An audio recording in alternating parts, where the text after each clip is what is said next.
Sorry, I think this is not working. Let me check some other one. Okay, so this artery is going to connect to arteriole, which further will connect to capillaries. Okay, this capillaries again will connect to a connector. That connector will be connecting your vein. So that connector is called venule. And venule ultimately connect to veins. Okay. Now how it looks like is something like this. So suppose this is your artery. Your artery getting narrowed down or having a connector. This is your arteriole and this is your capillary system. Capillary is usually entangled around the different organs, okay, and this system then connects to venule. Venule is another connector that will connect your vein. Vein with a larger lumen. Venous with a larger lumen. So that's how the connections take place. As you can imagine the pipes, it will be very easy for you to understand.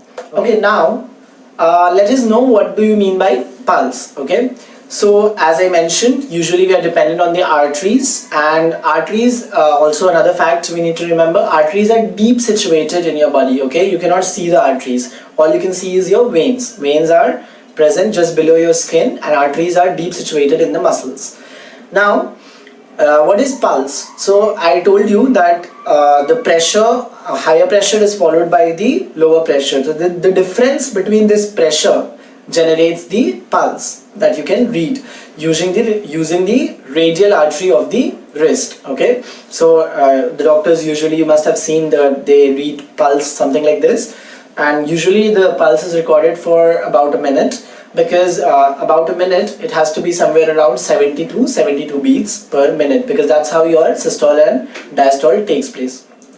So you can always refer to my previous video to understand why are we considering as 72 beats per minute as normal. I've already explained to you that 0.8 seconds is the time taken by one cardiac cycle. When multiplied by 60, you get around 72 beats per minute. Okay. Now let us look into the factors that affect your blood pressure, or how your blood pressure is usually up and down during the day or throughout the daytime, okay, or throughout your activities. Exercise. When you are exercising, when you are doing vigorous exercise, your blood pressure goes high. That's why it is always suggested that the exercise also needs to be done in limited amount. Also your emotions and excitement, okay. Emotions and excitement play a very important role, because when you are angry, okay, when you are angry, your blood pressure goes high, okay, and especially for the high blood pressure patients, it is suggested not to get angry, not to take stress, because stress is going to lead to a higher blood pressure. When you're excited, your blood pressure goes high because of the adrenaline rush. Adrenaline is a hormone that is released by your adrenaline glands, and what it does, it regulates your heart beat. It increases your heart beat, ultimately leading to the blood pressure being risen.